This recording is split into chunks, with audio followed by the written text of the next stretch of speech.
Welcome to this video about graphing equations. Today we're going to talk about graphing an equation using a t-chart.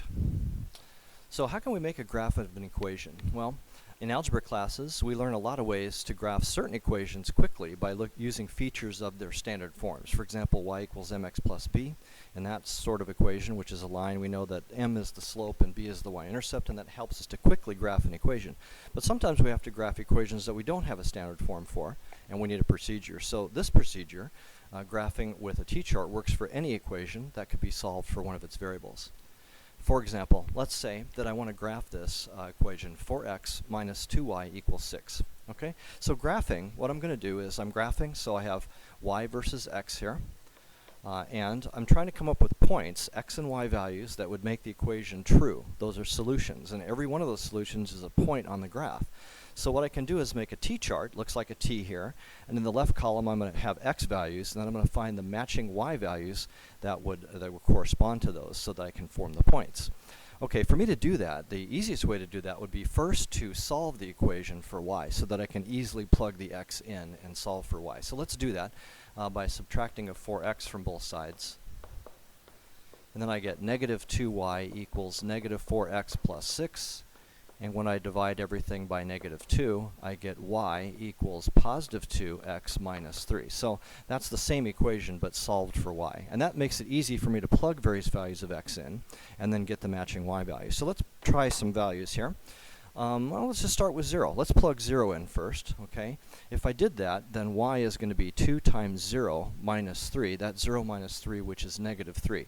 And that means one of the points on this curve is going to be 0 for x and negative 3 for y. So I can go ahead and add that point on my chart here. 0 for x, negative 3 for y is right there. Okay, let's try another value. How about 1? So if I plug that in, I get 2 times that 1 minus 3. That'd be 2 minus 3, which is negative 1. So when x is positive 1, y is negative 1. So positive 1, negative 1 is another point that's on this, this curve. All right, let's try 2, for example. Okay, 2 times, plug a 2 in for that x, right? I'm plugging various values of x in for the x in the equation and finding the corresponding y value here. All right, minus 3, so that's 4 minus 3 is positive 1, and that means when I plugged a 2 in, I got a 1 out for y. And so x is 2, y is positive 1. I can already see the trend here. It does appear that this curve is a line. This is a line. Now I should maybe try some negative numbers. Let me just try negative 2 and see what happens. So 2 times negative 2 minus 3, that's going to be negative 4 minus 3 more is negative 7. So a negative 2 in for x gives me a negative 7. And let's say I could put a negative 2 in 1, 2, 3, 4, 5, 6, 7, like that. And then if I wanted to draw the shape, right, I would just draw a smooth line or a smooth curve through all the points that I plotted. In this case, it would be a line, so it would continue in the direction here. So that's a method that you can use to graph any equation that you can solve for y. Right? It just means make a t-chart so that you can have columns for x values, and then plug those x values in, find the corresponding y values, and treat each one of those as a data point that you can plot and then draw a smooth curve through that. All right. Let's take a look at some other examples here. What about this one, y equals 6? Well, this one's already solved for y. Let's do the same thing. I'm going to have some data points, x and y. So what does that look like? Well, let's plug 0 in for x. Actually, there's no place to plug an x in this equation, right? Doesn't matter what x is, y is 6. So one of the data points is when x is 0, y is 6. Let's see, x is 0, y is 6 would be right here. Okay, and let's see, if I were to plug in, say, 3 for x, y is still 6, right? Because the equation just says y is 6. So it doesn't matter what x is, y is 6. So when x is 3, y is 6. And I could plug in negative 4 for x. And since there's no place to plug x in, y is still 6. So negative 4 comma 6 makes this, wow, okay, so the line that goes through those points is just a horizontal line. And that's the reason why if you have an equation of the form y equals a number, it's just all the places where y is 6. It doesn't matter what you plug in for x, y is always 6. But this method still works. Okay, what about this? What we're going to do at this point is we're just going to go through a lot of different examples. We may run out of time, we may not, and there might be a second part here, but I just want to show you different shapes of curves. Now, going into Honors Algebra 3-4 pre-calculus, you should be at least familiar with all these shapes. So we're going to use this as an exercise to practice plotting with our T-chart method, but the other thing I want you to get from this video is to know the general shapes of these curves. Okay, so here's an equation: y equals the absolute value of x. Okay, so let's see, if I put a 0 in, the absolute value of 0 is still 0. So the point 0, 0 is on this curve, right? Okay, let's plug a 1 in. Absolute value of 1 is 1, so 1 in for x, 1 out for y, okay? What happens if I put 2 in? Okay, absolute value of 2 is just 2, so if I put 2 in for x, I get 2 out for y, all right? Well, let's try some negative values. Negative 1. Well, absolute value of a negative, absolute value removes the negative sign because it's the distance from the origin, so that would turn that into a positive 1. So negative 1 in for x gives me positive 1 for y. Negative 1 for x, positive 1 for y. Okay, negative 2.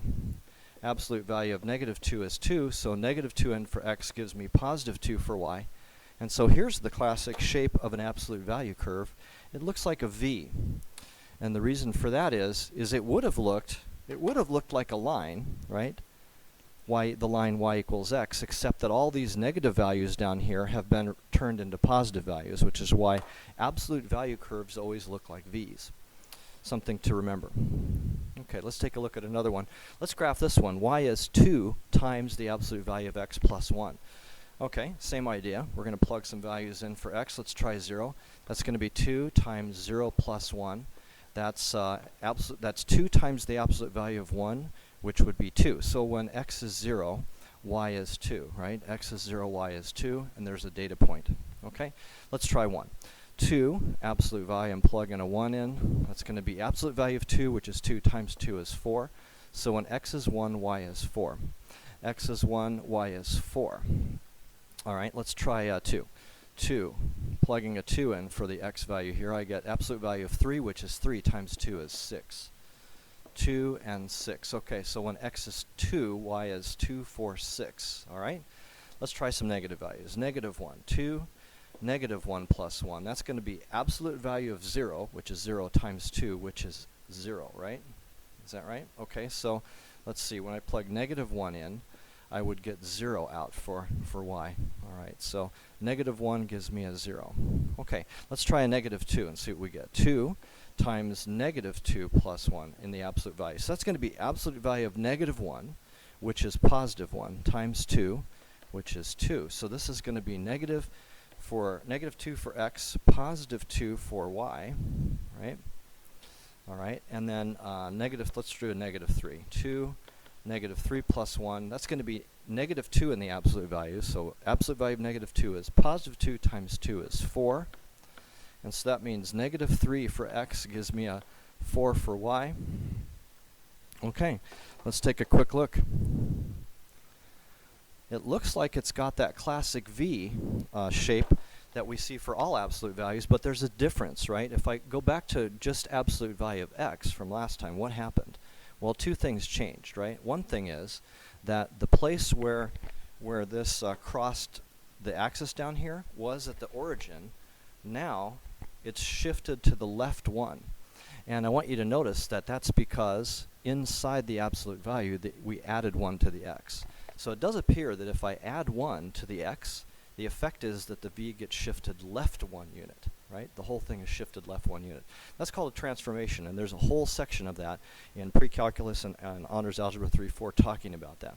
The other thing I notice is that all the slopes of the two lines are steeper, right? When y is absolute value of x, it just goes up by 1 each time. But when it's multiplied by 2, this multiplying by 2 has the effect of stretching it vertically. Everything is twice as big in the y direction. So that multiplier has an effect. It effectively stretches things vertically. Okay, the subject of this video isn't to explore transformations, but I want you to know that if you take a basic shape and you manipulate it by adding plus 1 or multiplying by 2, it's going to change the shape in some way, but its basic form is the same, right? This is an absolute value curve, and so it still has that classic shape of a V.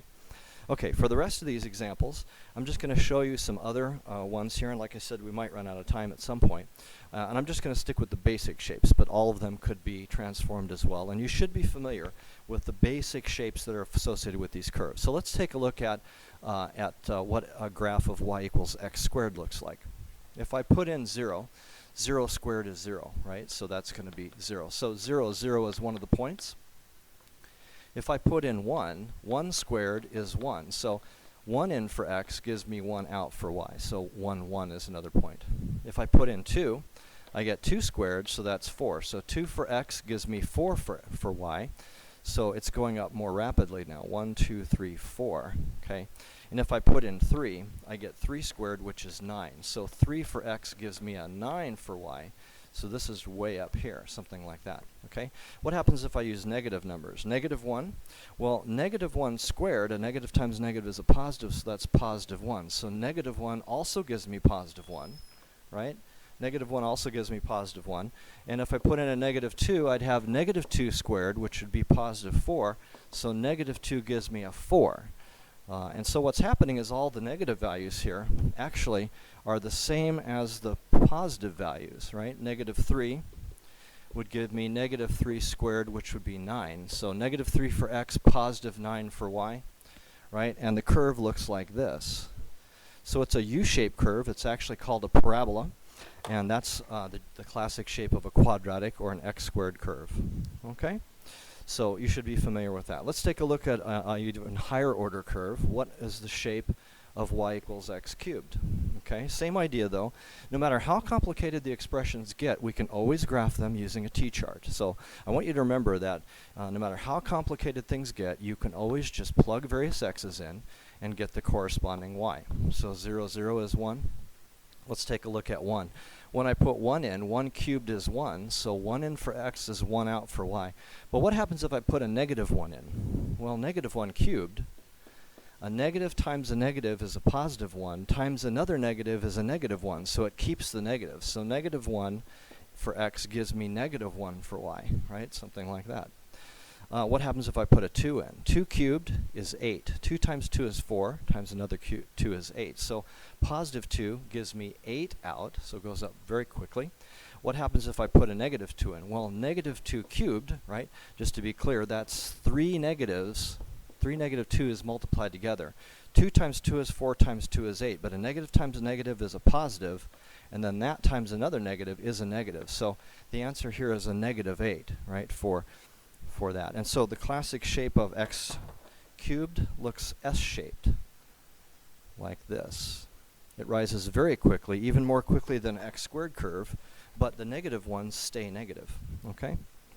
All right, let's take a look at a couple others. Now these ones, since there's more involved in them, I've already filled out the tables. We're just gonna graph these. All right, so what about square root of x? Well, if I put negative 1 in, the square root of a negative, that's undefined. So there's no point at all when x is negative 1.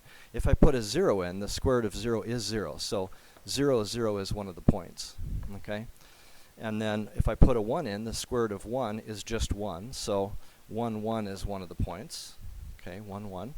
And if I put in a 2, I'd get the square root of 2. Well, square root of 2 is about 1.4. So if I put 2 in, right, I'd have 2 in for x and about 1.4 for y.